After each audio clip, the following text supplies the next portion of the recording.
Right, hi grade 9s. Hope going well. Okay, so we are done with balancing equations for now, kinda, because now we are going to look at the actual reactions. So the first type of reaction we're going to do are metals with oxygen to form metal oxides. It's as easy as that, girls. So here I have sodium and oxygen that makes sodium oxide.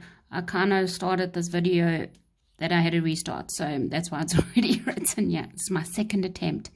Okay, lithium and oxygen, lithium oxide. Aluminium and oxygen, aluminium oxide. See, simple. Okay, one thing I don't think you realize is that combustion or burning of things, okay, so actual combustion, so even with a flame, there's my pretty little flame, so even with a flame, that is a reaction with oxygen, okay? So if something burns, it is reacting with oxygen. That is what the reaction is. And the reaction of oxygen, with that metal or non-metal will release energy in the form of light and heat. And that's where the burning comes from, okay? So combustion in any form of burning, your bras on the weekend, your fireworks that are burning, anything that makes a light from a reaction is a reaction with oxygen. And so you need oxygen, and you know that flames need oxygen in order to keep alight. All right, and so it's the oxygen that is reacting with whatever fuel there is, okay, that causes the light and heat. Okay, so combustion is a reaction with oxygen. This time we're going to look at metals. Next time we're going to look at non-metals. Okay, so the videos that you saw, you should have seen magnesium, iron, and copper burning. The copper one wasn't so successful, and I couldn't really find a nice one. Please remind me that when we go back, I'll show you the copper, and you can see the nice flame. Okay, so magnesium is by far the most impressive when you see it in real life. And so that is that brilliant white light flame. Okay, so it's actually termed brilliant white. Okay, that's the color of the flame, a brilliant white light. Okay, because it's not just a white light, it is so bright that it actually hurts your eyes, because the magnesium was used in things, I think it was in the video, like the old photography flashes. You know, those guys that used to stand with a board like this. And they used to put a little bit of flash powder on there, and then they would light it and it would go poof. Very, very olden days. And that would be the magnesium powder with some gunpowder to form that brilliant white, so that it's like a flash. Okay. Also, the very, very bright white fireworks have magnesium in it that gives it that brilliant white color. So it's not just white, they say brilliant white because it actually hurts your eyes when you look at it. The color of the product is also a white powder. You saw it in the video. And the name of it, now think about this, a metal and oxygen is a metal oxide.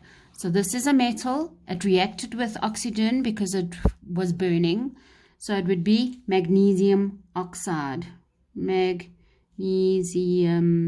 oxide. Sorry, you might have to just do that in two lines.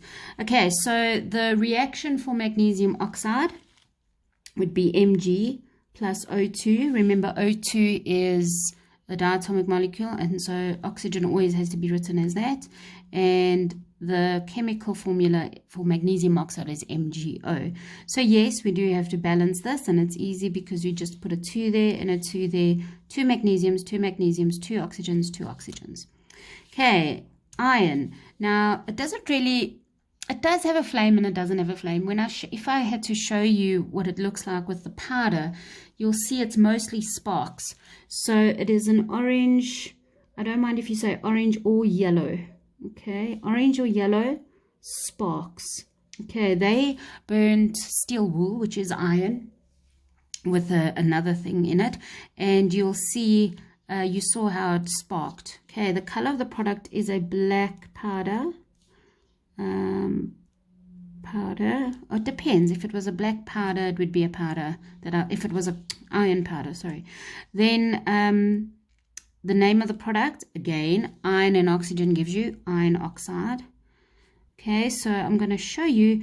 Now, it's a weird reaction here because we have iron plus O2 to give us Fe2O3, and that is iron oxide. You do get an FeO, but that's something else. This is also considered as rust. So rust is the same formula.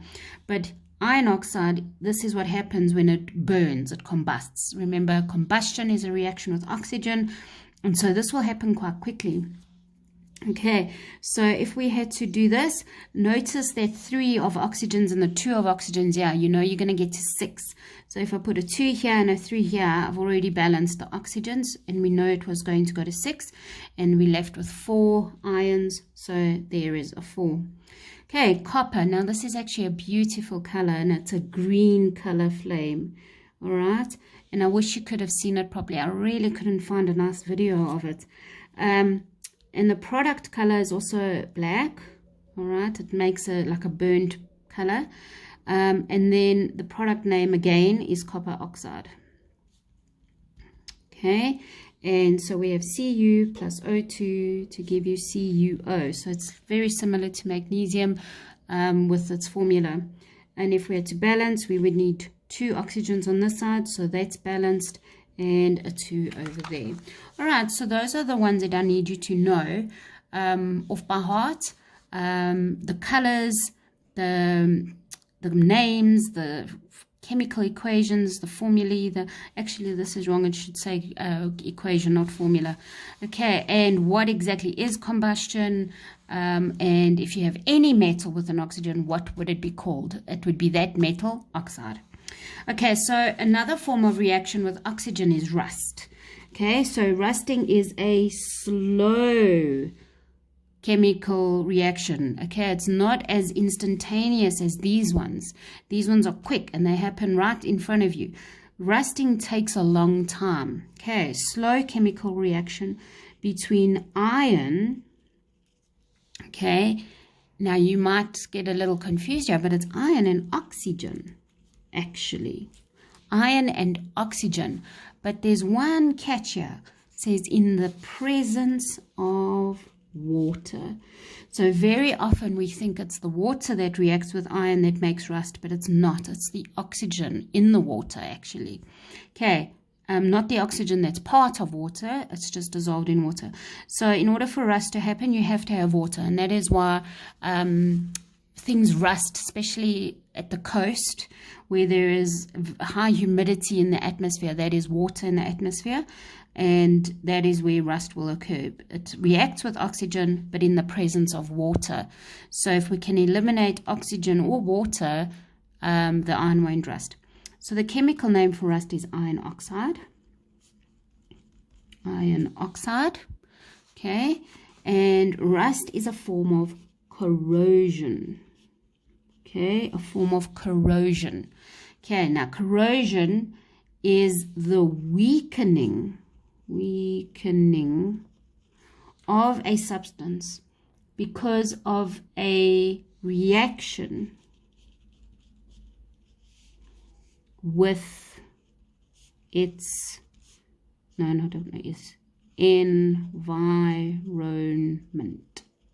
environment. Okay, it is a substance. It is the weakening of a substance because of a reaction with its environment. Okay, so because there's rain, an iron piece would rust. Okay, so how can you prevent rust? Well, remember the idea is to keep water away from iron or oxygen away from iron. And there's 2 specific ways that they mention in the textbook. And the first way is to paint. Okay, that makes sense.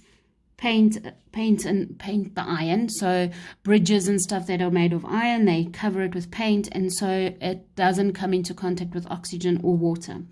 The other part, which is longer lasting, is through electrolysis